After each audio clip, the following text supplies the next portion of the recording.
Olá! Sabe como é que se negocia o preço de um café que ainda nem foi colhido? Ou, sei lá, como uma empresa consegue se proteger daquela flutuação maluca do dólar? Pois é, hoje a gente vai abrir a caixa de ferramentas do mercado financeiro para desvendar os derivativos, que são os instrumentos que tornam tudo isso possível. O grande X da questão para muitos negócios é justamente a incerteza, né? Como um agricultor pode ter certeza que vai conseguir um preço justo pela safra daqui a alguns meses? Ou como uma companhia aérea evita um prejuízo gigante se o preço do combustível disparar? A resposta para tudo isso está em negociar o futuro, só que agora, no presente. E a solução para essa incerteza toda tem nome: derivativos. De forma bem simples, são contratos que não têm um valor próprio. O valor deles deriva de outro ativo. E que ativo? Pode ser qualquer coisa, uma saca de soja, uma ação de uma empresa ou até o preço de uma moeda, como o dólar. Então, dentro dessa caixa de ferramentas financeira, a gente encontra alguns tipos principais de contratos. Vamos dar uma olhada em cada um deles, porque cada um serve para uma coisa bem específica.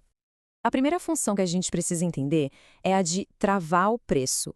Imagina só poder fixar hoje, agora, o valor de alguma coisa que só vai ser comprada ou vendida daqui a vários meses. É exatamente para isso que existem os contratos a termo e os contratos futuros. E qual a diferença entre eles? Olha, a sacada está toda no pagamento. Num contrato a termo, o acerto de contas é só lá no final, na data que foi combinada. Já nos contratos futuros, a coisa é diferente. É como se rolassem pequenos acertos todos os dias. Se o preço sobe, alguém recebe uma grana. Se desce, alguém tem que pagar.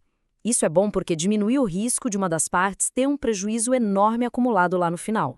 Mas e se, em vez de já se comprometer com o preço, fosse possível só comprar o direito de escolher o que fazer lá na frente? Bom, essa é exatamente a lógica por trás da nossa próxima ferramenta: as opções. Para entender uma opção, pensa num sinal que se dá para comprar um imóvel. A pessoa paga um valor para garantir o direito de comprar aquela casa por um preço que já foi fixado. Mas, se no meio do caminho ela desistiu, o que acontece? Ela só perde o dinheiro do sinal. É isso. Uma opção te dá o poder da escolha sem ter a obrigação de fechar um negócio. Vamos ver na prática como funciona. Primeiro, paga-se uma taxinha que o mercado chama de prêmio, para ter o direito de comprar uma ação por, digamos, R$ 50. Aí o mercado se mexe e o preço dessa ação dispara para R$ 70. O que se faz? Exerce-se aquele direito, compra a ação pelos 50 combinados e vende na hora pelos 70 do mercado. Pronto, lucro no bolso. E se o preço caísse? Simples, o direito não seria exercido e a única perda seria aquele pequeno prêmio pago lá no começo. A nossa próxima ferramenta é toda sobre troca, uma espécie de permuta financeira. O nome dela é swap. Imagina o seguinte cenário: tem uma empresa com uma dívida em juros que variam, o que é imprevisível, e ela preferia ter juros fixos. E tem outra empresa na situação exatamente oposta. Através de um swap, elas podem basicamente trocar essas obrigações de pagamento entre si, sem precisar mudar seus contratos originais. No final, as duas conseguem exatamente o que queriam. É uma troca inteligente. Ok, a gente já viu o que são as ferramentas. Mas a pergunta é: por que usá-las? No fundo, existem três grandes motivos, três grandes estratégias por trás do uso de derivativos no mercado. Basicamente, os participantes do mercado usam derivativos para se proteger de riscos, para apostar nos movimentos de preços ou para ganhar dinheiro com pequenas distorções entre os mercados. Vamos chamar isso de proteção, especulação e arbitragem. O primeiro uso, então, é a proteção, mais conhecida como hedge. É o caso do nosso agricultor lá do começo.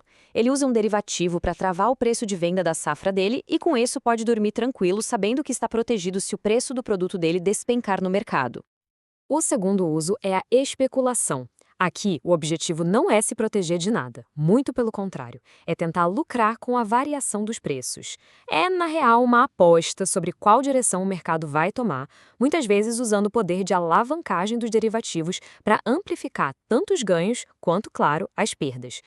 E por último, temos a arbitragem. Pensa assim: uma mesma ação está sendo vendida por R$ 10 numa bolsa e por R$ 10,01 em outra. O que o arbitrador faz? Ele compra na mais barata e vende na mais cara, no mesmo instante. Com isso, ele lucra esse 1 centavo sem correr praticamente nenhum risco. Fica bem claro, então, que os derivativos são uma verdadeira faca de dois gumes. Por um lado, são ferramentas essenciais para a economia real, para a gestão de riscos. mas, por outro, são o principal veículo para algumas das maiores e mais arriscadas apostas do mercado financeiro.